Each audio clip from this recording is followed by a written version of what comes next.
Bonjour tout le monde et merci d'être venu. Donc aujourd'hui, moi, je vais vous parler de Godot. Je vais vous faire un petit peu un retour d'expérience sur ce moteur. Godot, c'est un moteur qu'on utilise beaucoup en game jam, sur des petits projets, des petits contextes. Nous, on a essayé un peu de l'utiliser dans un cadre un peu plus ambitieux. Et donc voilà, je vais vous parler un petit peu des conclusions qu'on a tirées de ça et comment on a abordé ces problématiques-là avec ce moteur. Du coup, moi c'est Aurélien.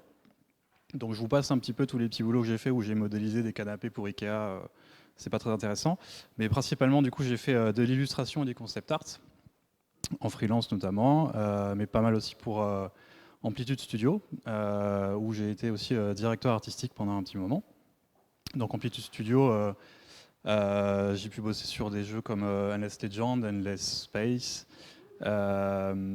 Humankind. Et voilà, j'ai passé 10 ans là-bas, plus de 10 ans là-bas, donc la grosse partie de ma carrière. Et récemment, donc je me suis lancé dans l'indé avec mon associé Adrien. On a fondé Frog Collective. Alors, qu'est-ce que c'est Frog Collective? C'est un tout petit studio de deux, donc ça change pas mal de Amplitude où c'était un peu plus que deux quand même. Donc on a fondé ça en mars, on a sorti mars 2024 pardon. On a sorti notre premier jeu Coldridge en octobre. Donc première production en indé qui s'est très bien passée côté production. Donc sous Godot. Donc on avait fait quelques petits tests sur ce moteur-là avant de se lancer dans ce projet. Mais donc voilà, Coldridge c'était notre premier projet complet sur Godot, donc de la conception à la release sur Steam. Ça s'était super bien passé, on a découvert le moteur, il y a plein de features super intéressantes. Mais du coup, à la suite de ça, on voulait un petit peu pousser le moteur le plus loin possible et voir ce qu'on peut en faire. Donc, on est parti sur quelque chose de bien plus ambitieux. On a cherché à faire un open world d'exploration à la première personne. Voilà, donc à deux, hein, toujours. Hein. Ce sont un petit peu des déglingos. Euh, Donc, c'est un thème qu'on aime bien, l'exploration. On l'a exploré dans Coleridge. Je vais dire exploration beaucoup là pendant cette première partie. Je suis désolé, j'ai pas trouvé de synonyme. Voilà, dans Coleridge, on joue un peu un explorateur qui recherche des ressources, etc. Et donc, on aimait bien cette vibe de découverte, etc. Et donc, on a voulu utiliser ce thème, mais dans un point de vue très différent. Et donc voilà, notre questionnement, c'était est-ce que ce moteur tient sur un projet comme ça? Est-ce que ça va pas être trop galère? Est-ce qu'on va pas avoir un mur technique devant nous et est-ce qu'on va pouvoir voilà, déployer tout ça? Donc on savait déjà que sur le moteur, il y avait plein de features très chouettes de rendu qu'on n'a pas du tout utilisé dans Coleridge parce qu'on avait un point de vue top-down un peu simple. Du coup, là, on pouvait profiter de toutes ces features-là. On savait que pour bosser, le moteur est très agréable à utiliser sur voilà, un projet petit. Donc on s'est appuyé sur tout ce qu'on avait appris sur Codereach pour lancer ce proto. Donc dans Godot, on retrouve, il y a vraiment une pléthore de features, c'est incroyable. Et notamment en rendu où il y a des choses très poussées. En lighting, on a des choses très intéressantes. On a l'éclairage dynamique qui est comparable au Lumen de Unreal, qui s'appelle SDF-GI sur Godot, qui marche un peu de façon similaire. On a plein d'outils de debug là, avec toutes les petites sphères. Moi, ça me fait marrer ces petites vues où il y a plein de petites boules là. Je sais pas trop ce que ça débug, mais c'est vachement cool. Et du coup, voilà, il y a cette base technique qui est incroyable. Il y a toutes les features qu'il faut, brouillard volumétrique, etc., pour faire des belles ambiances. Le shader editor est hyper pratique. On voit directement dans le moteur ce qu'on fait, que ce soit en nodal ou en shader texte. Voilà, il y a ce confort de travail avec ça, donc ça permet d'itérer et de faire des trucs très chouettes. Puis il y a plein de petites features d'optimisation. Il y a un système de LOD automatique. Il y a l'occlusion culling, etc. Enfin voilà, des features qui permettent quand même de faire des beaux rendus et des rendus qui tournent.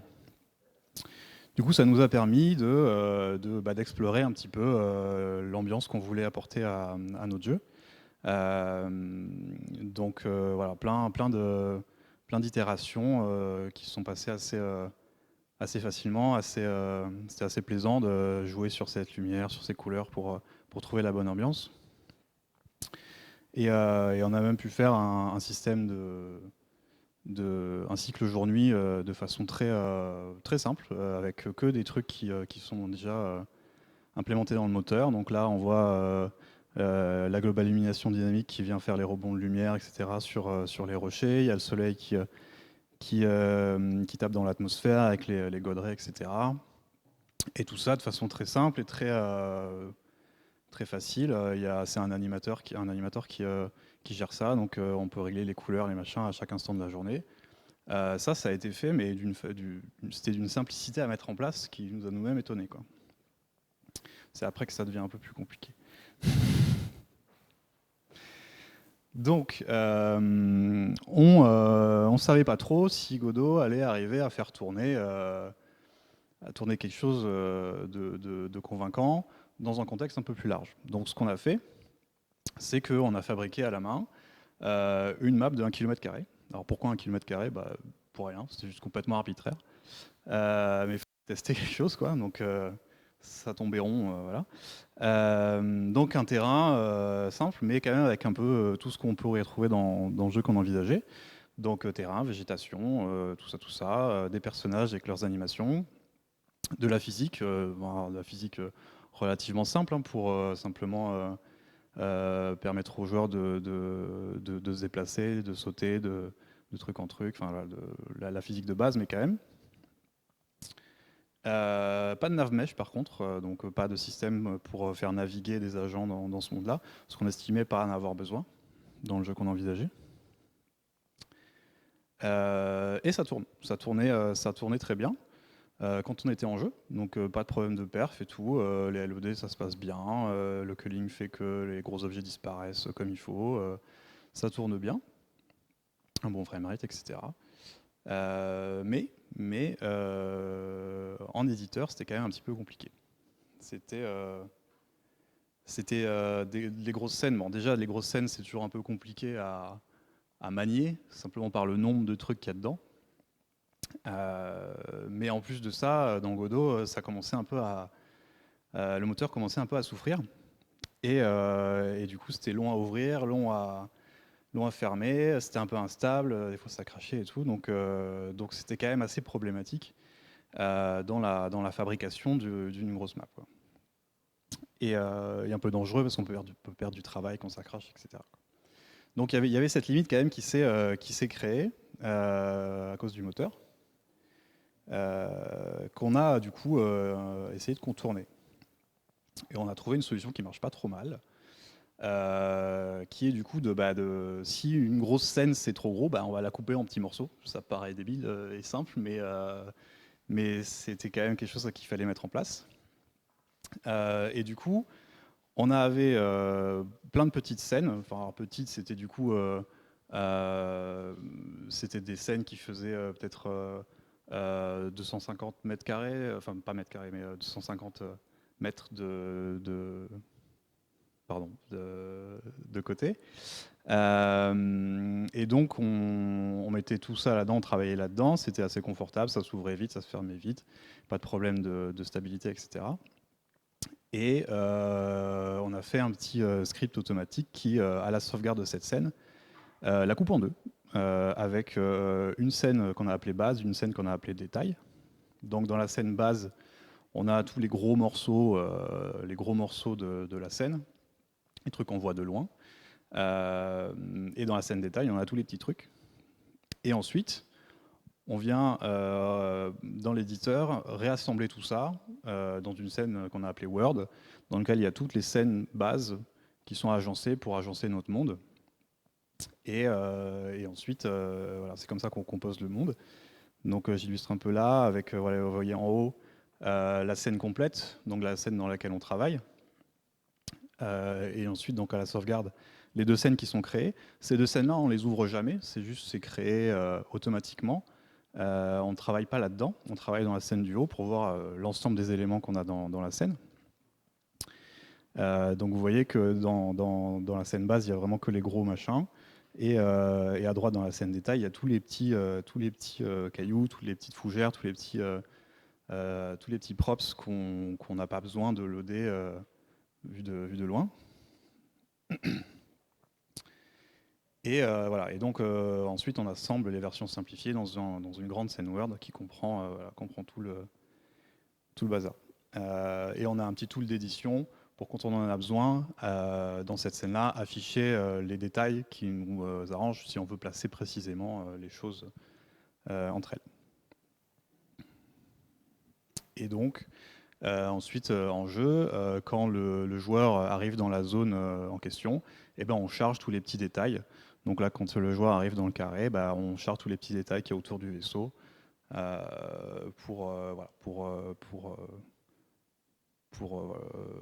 qu'il y ait sentiment quand même de richesse et qu'on n'ait pas un monde tout plat et tout lisse. Donc, vous allez me dire, c'est grosso modo un système de LOD. Bah oui, c'est complètement un système de LOD, mais qui répond à la contrainte qui est que Godot a du mal un peu à gérer des trop grosses scènes.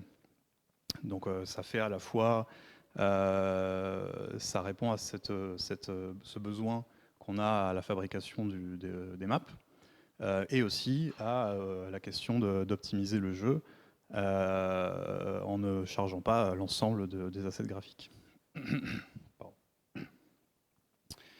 Oui, et donc quand on entre dans cette zone-là, on charge aussi les éléments gameplay.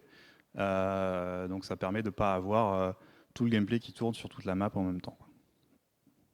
Et on charge aussi les changements d'ambiance sonore et lumineuse pour donner un peu de corps à ces zones-là. Et le reste du monde, toutes les scènes bases sont loadées déjà, ce qui fait qu'elles sont accessibles et ce qui fait que ça nous a permis de faire une map 3D dynamique avec un système où on révèle la map petit à petit. Voilà, c'est parce que vu que c'était déjà loadé, on peut faire le fameux grand dézoom où on emmène la caméra dans la stratosphère et on regarde ce qui se passe en bas de façon assez simple.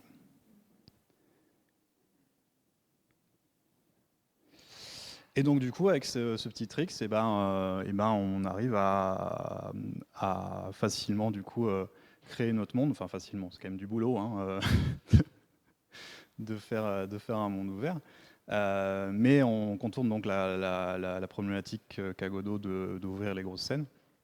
Alors c'est un truc qui s'est amélioré dans la dernière version de Godot, la 4.4, mais qui quand même est toujours un petit peu problématique. Et dans le jeu, on a cette impression de continuité, où on peut se balader de zone en zone et faire son petit chemin. On a l'impression que les détails sont là. Il y a quand même un petit travail de placement de ces zones et de placement de la zone qui trigger l'affichage des détails pour ne pas avoir des trucs qui pop juste devant notre nez, quoi. Donc ensuite vient la problématique de la production de tous les assets qu'il y a à faire pour ce monde. Donc là, c'est marrant, on a appris une approche assez proche de Caravan Sandwich. Je ne sais pas si vous avez vu la conférence ce matin, mais je vais avoir des slides très similaires, mais dans Godot du coup. Subtilité intéressante. Donc on avait la contrainte il fallait qu'on soit efficace dans notre pipeline et dans notre production d'assets, parce que toujours on est toujours que deux. Et il fallait qu'on reste agile, parce que on savait qu'il y aurait de l'itération, on savait qu'on allait devoir revoir 50 fois la forme des falaises pour pouvoir sauter dessus. Classique, mais voilà. Et on se devait de pouvoir se permettre ces itérations-là. Du coup, donc l'une des astuces qu'on a utilisées pour pas avoir à trop faire de texturing et déplier des UV indéfiniment. J'ai l'impression que les UV c'est un peu une problématique que personne n'a envie de toucher, pénible et un peu relou. Donc nous aussi, on a voulu s'éviter ça. Mais on voulait quand même un rendu où il y a un petit peu de détails sur les objets. Donc comment on a fait? On a utilisé la technique des trim sheets. Donc les trim sheets, c'est on fait une texture en amont, donc avec tout le bazar, la normal map, la specular map, enfin pardon, la roughness, la diffuse. Et donc on n'en fait qu'une pour tous nos props. Donc tous les véhicules, toutes les combinaisons spatiales sont faites avec cette même texture. Et donc pareil, nous on voulait s'éviter le grand pipeline high poly, low poly, baking, machin, tout ça, qui à la fois alourdit la production, ça devient très long de faire un asset, et on repart de zéro à chaque fois, c'est un peu fastidieux. Et en plus de ça, on devient un peu réticent à itérer, parce que quand on a passé 4 semaines à faire notre topo, enfin j'exagère complètement, mais quand on a passé un moment à faire notre topo, bah, on n'a pas trop envie de revenir en arrière et de changer tout et de partir de zéro, ce qui est compréhensible, hein, tourner en rond un petit peu dans son travail, c'est toujours un peu pénible pour tout le monde. Et donc voilà, avec cette méthode-là, on s'évite ça. Et donc on modélise directement en low poly. Et on vient chercher les détails qu'on veut dans la texture. Donc là, par exemple, je ne sais pas si vous voyez bien, mais le petit logo sur le camion, et ben, on sélectionne les polygones, on va dans la table d'UV, on met nos UV en face du petit logo dans la texture, et c'est bon, on a un petit logo sur notre camion. Et ça vient pareil pour tous les petits détails qu'il y a sur le machin. Et ça marche assez bien parce que du coup, bah, on fait la texture qu'une fois. On n'a pas besoin de la refaire à chaque fois. Il y a ce côté plus agile dans la production. Hop. Et donc c'est un truc, une méthode qu'on emploie sur ce qu'on généralise à tous les props, enfin, même plus que les props, puisqu'on utilise ça sur les personnages aussi, la végétation. Donc par exemple, toute la végétation du jeu est calée sur la petite texture qui ressemble pas à grand chose, hein, vu comme ça. Mais donc il y a juste un petit peu de matière et il y a un alpha qui découpe un petit peu des silhouettes. Et donc avec ça, pareil, on vient choisir les morceaux qui nous arrangent en fonction de ce qu'on veut montrer. Et on s'évite tout le pipeline compliqué, quoi. Pareil pour les persos, même délire. Il y a quand même 2-3 textures spécifiques sur le visage, etc., où c'est quand même un peu plus dur de faire du générique. Et pour amener de la variation et de la couleur, et ben, on utilise le Vertex Color qui du coup vient apporter la touche de couleur supplémentaire là où avoir une seule texture partout, ce serait trop triste, quoi. Et donc le Vertex Color permet aussi de passer des informations au shader ensuite dans le moteur. Donc par exemple là, on a passé l'info de qu'est-ce qui est influencé par le vent ou pas. Donc si je savais faire marcher des gifs, vous verrez que ça bouge à droite. Je vous jure, c'est vachement bien. Voilà. Et marrant, hein, triplanar mapping, vous avez entendu ça ce matin. Pareil, tout pareil. On a la grosse flemme de déployer des UV parce que c'est hyper chronophage, parce que plein de trucs. Et du coup, on les déploie pas. Et voilà. Donc Godot a cette feature-là, le triplanar mapping, qui est intégré directement dans les shaders de Godot. Il n'y a pas de développement spécifique à faire et ça marche tout seul sans développement un peu compliqué. Donc voilà, on s'appuie là-dessus pour faire tout ce qui est, tout ce qui est rush, etc. et terrain.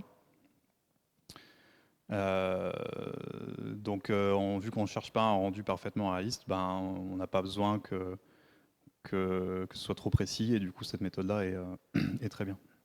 Et encore une fois, ça permet d'être très flexible et d'itérer sur son level design de façon simple, enfin le plus simple possible.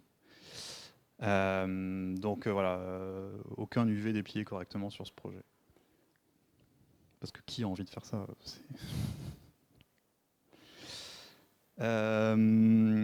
Et quand on est même avec toutes ces astuces, comme on a toujours envie d'aller plus vite et que ce soit plus efficace, mais on a quand même développé des petits tools pour s'aider à produire tout ça. Donc pour fluidifier l'intégration et automatiser des étapes pénibles. Donc on sait tous voilà, qu'intégrer un asset graphique, ça peut être un peu fastidieux, il faut aller chercher les textures, machin, tout ça, toujours un petit peu pénible. Donc Godot utilise de GLB.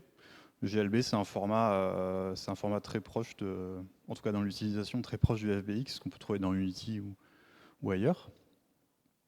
Et ça s'exporte très bien depuis Blender. Donc vous avez remarqué, toute notre stack technique est open source parce qu'on n'a pas d'argent.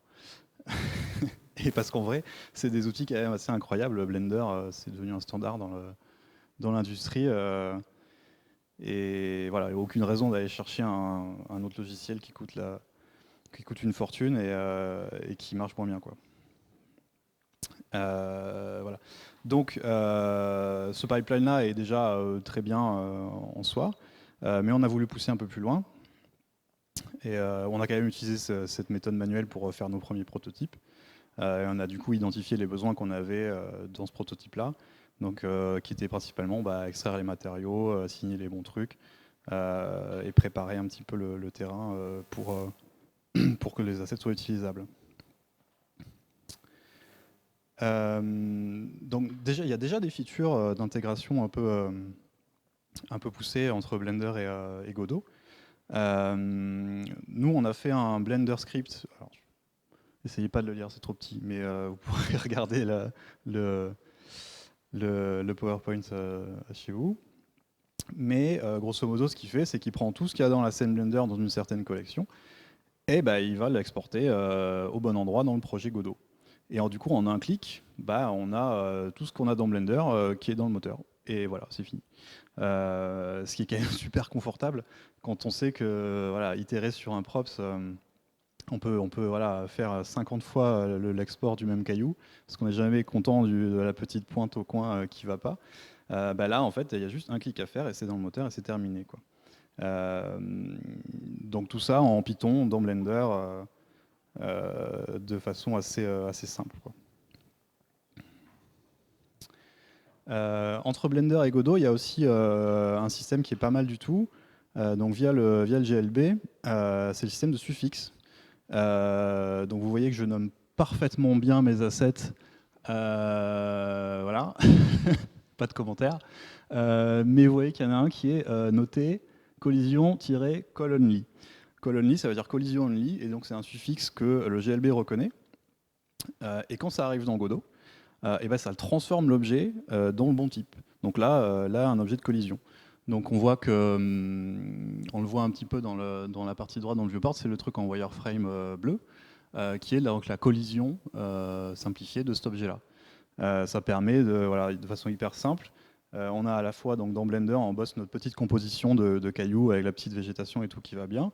Et on fait notre collider. On avait besoin d'avoir des colliders simples parce que le gameplay le demandait.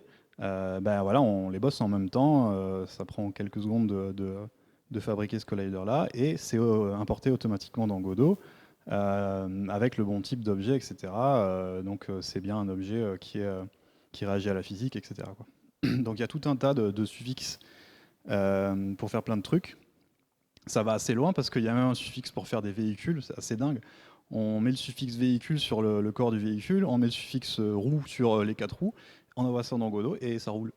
C'est genre, mais qu'est-ce qui se passe, quoi. Donc il y a quand même besoin de brancher le gameplay dessus pour voilà, avoir les contrôles du véhicule. Mais donc notre objet, il atterrit dans la scène et avec les suspensions et tout machin. Incroyable. Incroyable. Donc voilà, ça c'était la partie du coup de Blender vers Godot, enfin de Blender vers GLB. Mais on a essayé d'optimiser un peu plus le workflow avec ce qu'on a appelé un custom importer. Donc il y a, vu que c'est open source, on peut regarder un peu partout dans le code comment ça marche et qu'est-ce que ça fait. Et du coup, les fonctions d'import de Godot sont à disposition pour être modifié et amélioré en fonction des besoins qu'on a sur le projet. Donc c'est quand même assez confortable.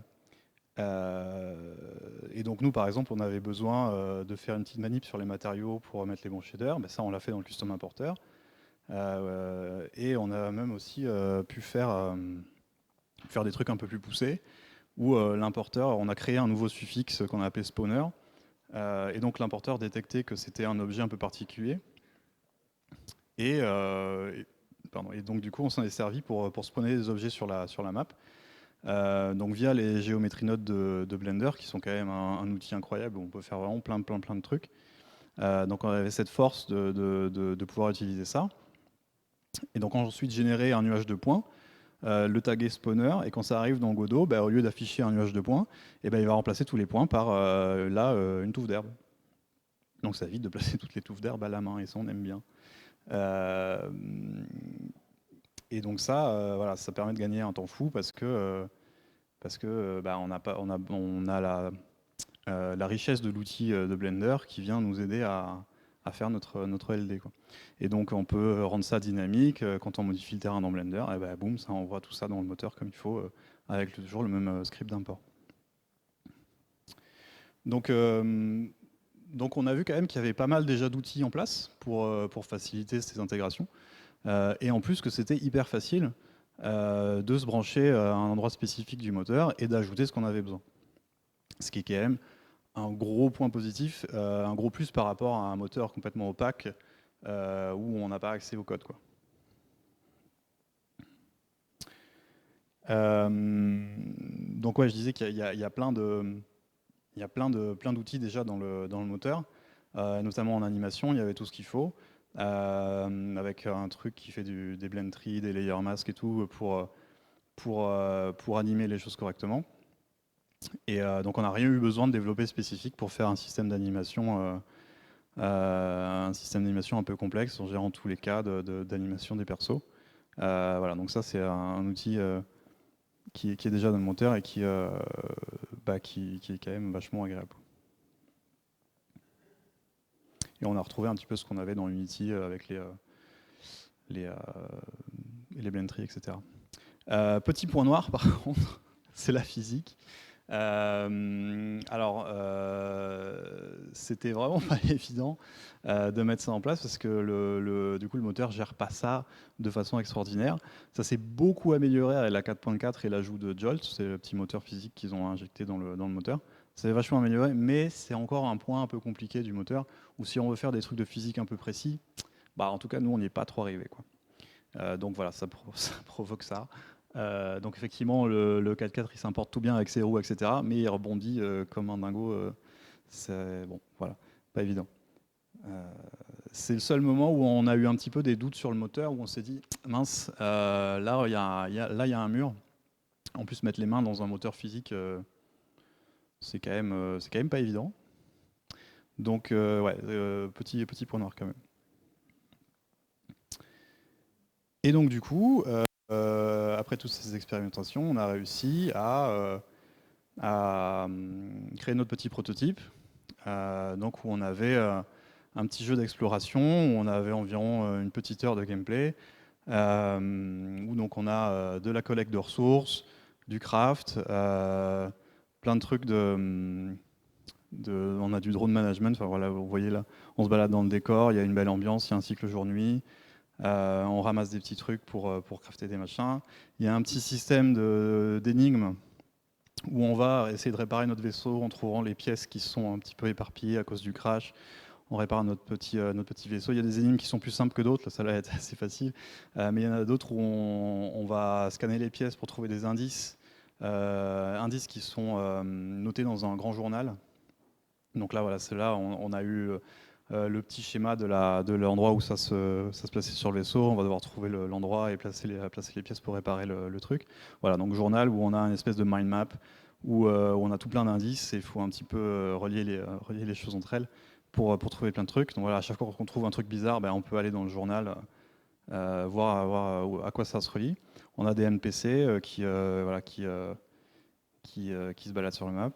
Enfin, pardon, qui se baladent pas justement parce qu'on n'a pas de navmesh. Donc ils font leurs petites tâches.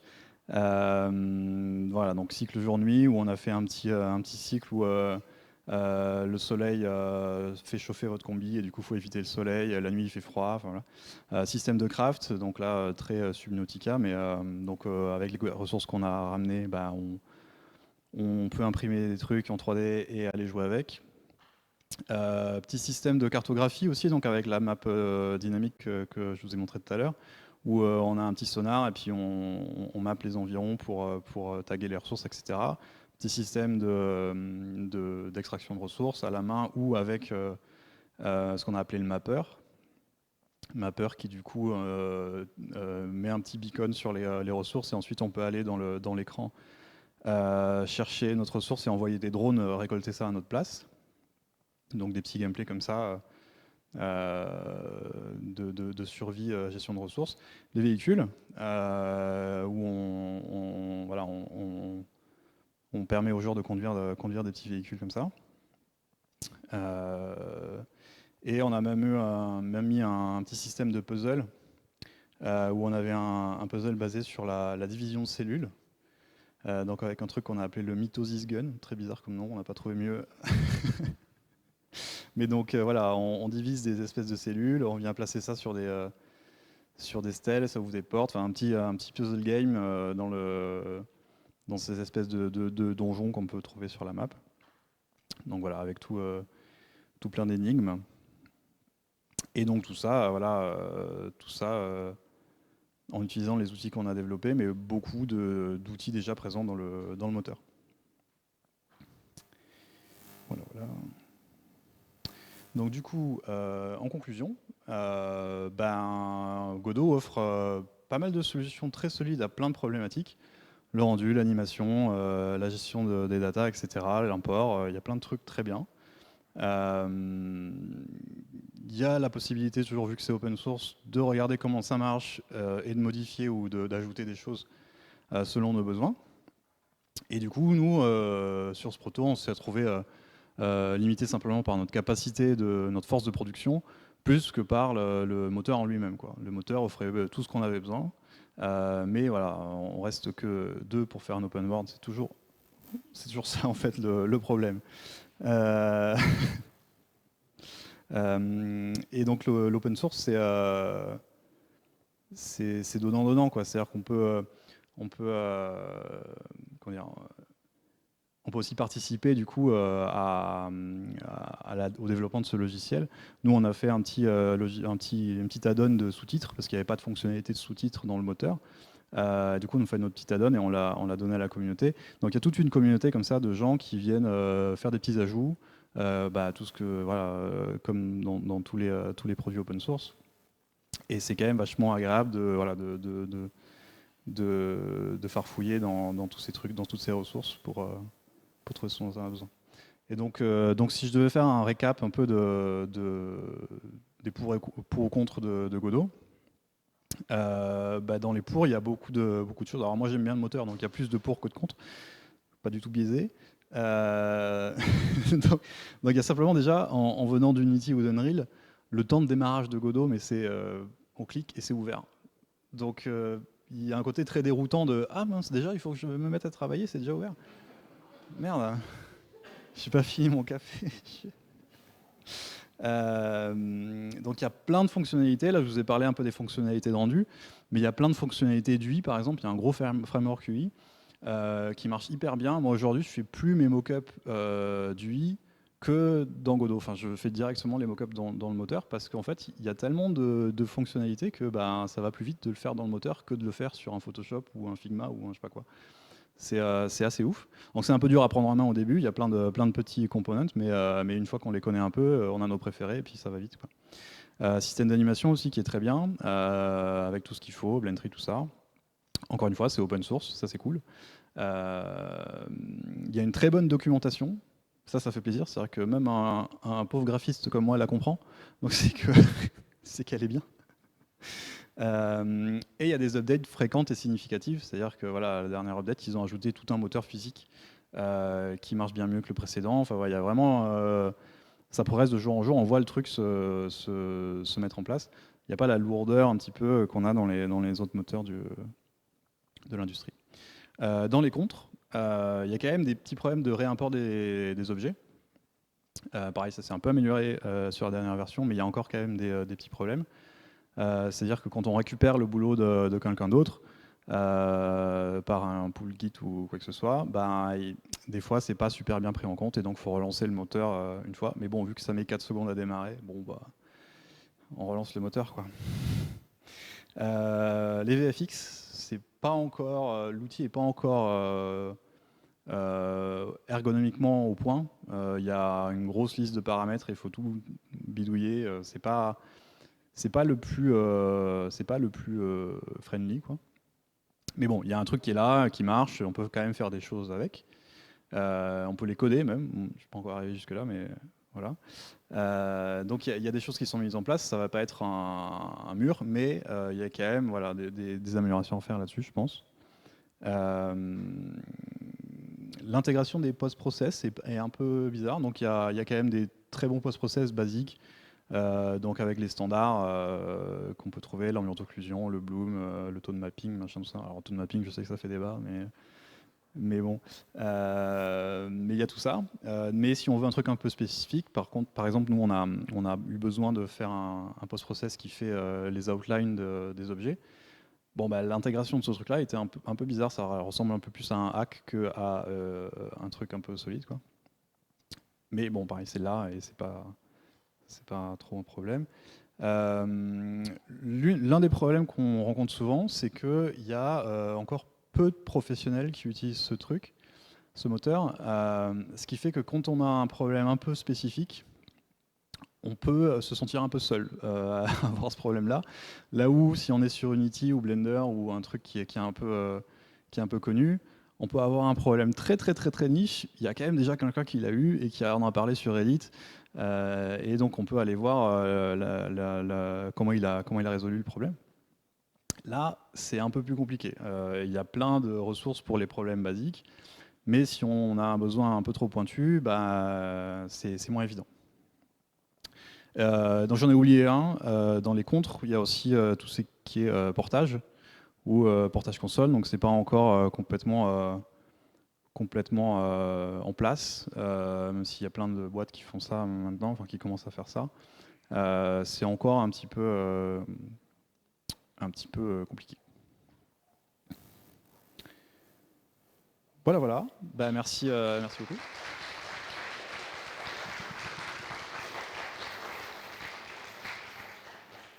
On passe aux questions, je crois.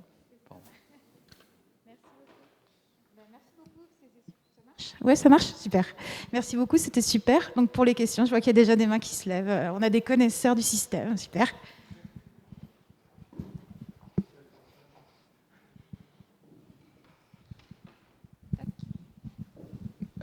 Du coup, j'aurais une petite question par rapport au système de découpage que vous avez fait. Est-ce que ça vous a posé des problèmes des fois du fait que du coup vous travaillez sur des carrés de 150 par 150, que du coup des fois quand vous aviez un élément qui était en overlap entre deux parties, vous fallait choisir peut-être dans une scène dans laquelle le placer, ou alors votre outil permettait d'enloader deux à la fois et de visualiser ça correctement? Oui, on a eu ce problème-là, effectivement. Alors nous, on a découpé nos trucs en ce qu'on a appelé des attractions. C'est-à-dire qu'il y a des petits morceaux de landmark comme ça qu'on vient scinder. Effectivement, entre les zones, il faut un peu boucher les trous comme on peut, quoi. On n'a pas fait trop d'outils pour gérer ça. Après, le format de ces zones est libre en fait. Donc principalement on a utilisé des carrés, mais on aurait pu faire des rectangles ou machin, des trucs un peu plus spécifiques pour justement boucher ces trous et faire les jonctions. Ça reste assez flexible, quoi. Donc, mais oui, il y a effectivement un petit travail à pas négliger de trouver comment ça s'agence, quoi. Ouais. Merci. Voilà.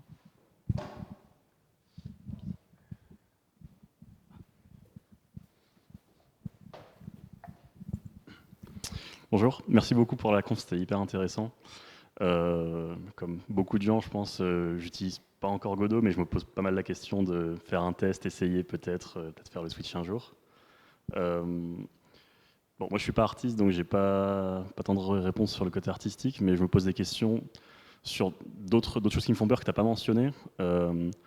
je pense toutes les choses qui, voilà, quand tu arrives plus loin sur le développement d'un projet, que tu arrives à le déployer sur un grand public, par exemple, gérer les différentes résolutions et différents périphériques, les gestions de la manette, par exemple.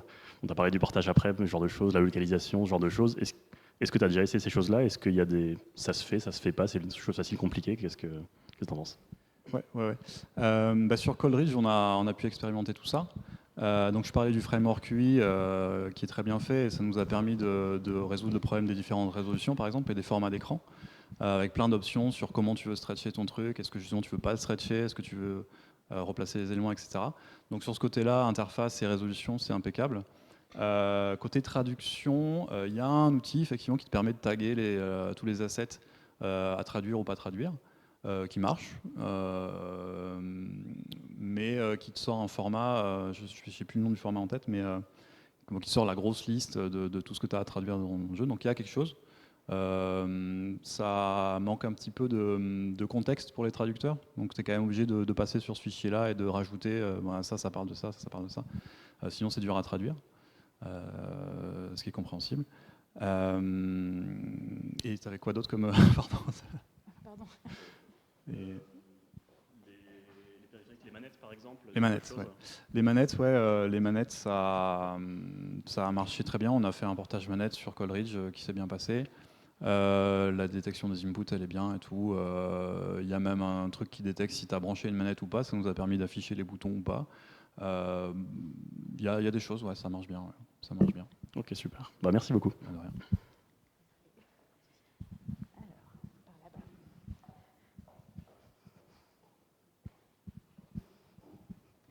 J'arrive. Merci. Franchement, courageux d'avoir essayé de faire un open world sur Godot, à deux en plus. Donc bravo pour ce courage et cette audace. Cette inconscience même. Ça rend bien, ça rend bien. Et du coup, donc de ce que j'ai compris, ce que vous n'arrivez pas forcément à faire à Godot, dans Godot en graphe, en tout cas vous essayez de le faire soit dans Blender, soit dans l'import. Qu'est-ce que vous n'avez pas réussi à faire du tout? Un open world à deux. Marrant, hein. Qu'est-ce qu'on n'a pas réussi à faire? Qu'est-ce qui a bloqué de spécifique à Godot vous êtes dit, ok, on laisse tomber? Ouais, la physique, par exemple, à la base, on voulait faire un truc un peu amusant de transport de ressources qu'on a abandonné à cause de la physique qui était trop dure qui n'était pas stable. Sinon, en termes de rendu et de production, en tout cas des décors et tout, on n'a pas trop eu de problème. Après, on est resté sur quand même des ambitions un peu simples, entre guillemets, où on n'a pas voulu d'avoir de système trop compliqué, de spawn de choses, etc. On n'a pas un environnement dynamique, par exemple. Enfin, voilà, on est resté assez sage sur... Il y a déjà pas mal de trucs à faire. Non, on est resté assez sage là-dessus. Ouais. Et moi, je veux bien le tools de découpage, là.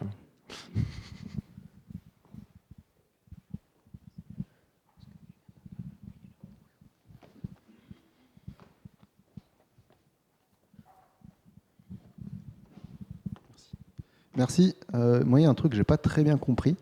C'est donc le tool de découpage de scène là, en base des détails. Tu disais que le problème que vous rencontriez, c'était que vous aviez un FPS fluide au jeu, mais pas fluide dans l'éditeur. Et tu disais aussi que ces scènes base et détails, vous y touchiez pas, vous les modifiez pas directement. Mais du coup, je comprends pas en quoi ça vous économise le lag sur l'édition de la scène. Parce que de ce que je comprends, vous éditez toute la scène dans Godot. Ou alors c'est dans Blender que vous éditez la composition, je sais pas. En tout cas, il y a un truc que j'ai pas capté à ce moment-là. Ok. En fait, ça nous économise. C'est pas que ça nous économise du travail ou que ce soit, c'est que ça permet d'ouvrir les scènes. Dans Godot, si on fait une trop grosse scène, c'est juste impossible à ouvrir, quoi. Ça crache, ça marche pas, quoi. Donc du coup, nécessité de faire des plus petites scènes. Et ensuite, ces plus petites scènes, vu que notre monde il n'est pas découpé en levels, on est un peu obligé de les réagencer ensemble après. Et donc c'est la version base sans détail qu'on réagence dans notre scène Word pour créer notre monde et cette continuité. Et voilà. Pardon, je ne sais pas si c'est plus clair. Ok, merci, c'est juste que j'avais pas compris la première fois. Ok, pardon. Merci.